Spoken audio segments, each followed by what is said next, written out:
साथीहरु वर्ल्डलिंकले wifi mobility programme अन्तर्गत फेसबुकसँगको पार्टनरशिपमा देशैभर 14,000 भन्दा बढी हस्पिटल, बसपार्क तथा अन्य सार्वजनिक स्थलहरूमा फ्री वाइफाई सेवा प्रदान गर्दै आएको छ।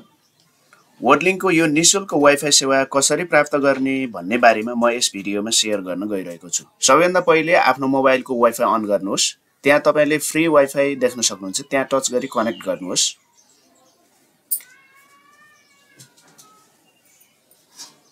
कनेक्ट भइसकेपछि गेट अनलाइन भन्ने अप्सन देख्न सक्नुहुनेछ, जहाँबाट तपाईले एउटा कोड प्राप्त गरेर वाइफाई फ्री रूपमा चलाउन सक्नुहुन्छ। त्यसका लागि तपाईले यो डायलग बक्स आउने बित्तिकै आफ्नो मोबाइलको नम्बर इन्ट्री गर्नुहोस् र त्यसपछि नेक्स्ट बटन दबाउनुहोस्।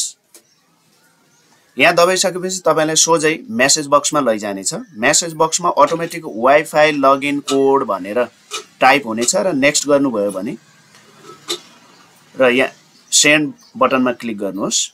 यहाँ गइसकेपछि तपाईलाई वाइफाई लगइनको लागि वर्ल्डलिंकले एउटा कोड पठाउनेछ, जहाँ यो देखिसकेको छ 528838। तपाईलाई यस्तै 6 नम्बरको कोड आउनेछ। त्यहाँ टच गरेर कपी गर्नुहोस्। वाइफाई लगइनको कोड कपी भइसकेपछि जस्ट ब्याक आउनुहोस्। ब्याक आइसकेपछि पहिले नै यो फ्री वाइफाई लगइन भएको ठाउँमा जानुहोस् र त्यहाँ भर्खरै कपी गरेको कोड पेस्ट गर्नुहोस्।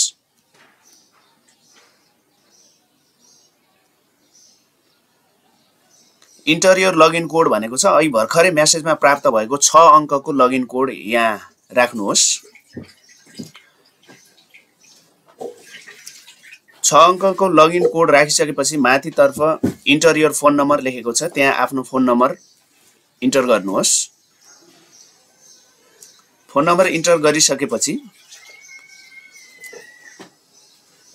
तलपट्टि लगइन लेखेको छ। लगइनमा टच गर्नुहोस्। देख्न सक्नुहुन्छ अब वाइफाई कनेक्टेड भनेर माथि लेखिसकेको छ। अब तपाईले ढुक्कसँग वर्ल्डलिंकले प्रोभाइड गरेको फ्री वाइफाई प्रयोग गर्नुहोस् र आफूले चाहेको विभिन्न सोशल मिडियाहरू, युट्युबहरू यसरी चलाउन सक्नुहुन्छ।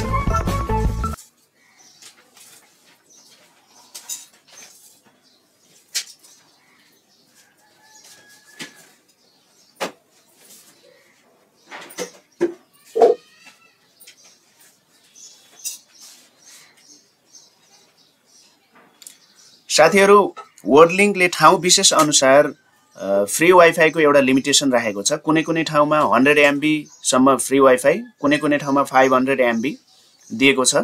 यो सकिएपछि पनि फेरि यो प्याकेज सकिएपछि पनि फेरि वर्ल्डलिंकको प्रमोसन भिडियो हेरेर, जसलाई हामी सामान्य भाषामा चाहिँ प्रचार प्रसारको भिडियो हेरेर, एडभर्टाइजमेन्ट हेरेर फेरि अर्को प्याकेज लिन सक्छौं। त्यसको लागि यहाँ त्यो प्याकेज उपलब्ध गराइएको हुन्छ, त्यतिबेला कनेक्ट गर्न सक्छौं र यही भोल्युम अन्तर्गत नै कन्टिन्यू हुनका लागि भने माथितर्फको 3 डटमा क्लिक गर्नुहोस्, जहाँ use this network as is भनेको छ। त्यहाँनिर टच गर्नुहोस् दोस्रो अप्सनमा। त्यहाँ टच गरिसकेपछि पुनः वाइफाई कनेक्टेड हुनेछ। वर्ल्डलिंकले प्रोभाइड गरेको फ्री वाइफाई को मजा लिनुहोस्।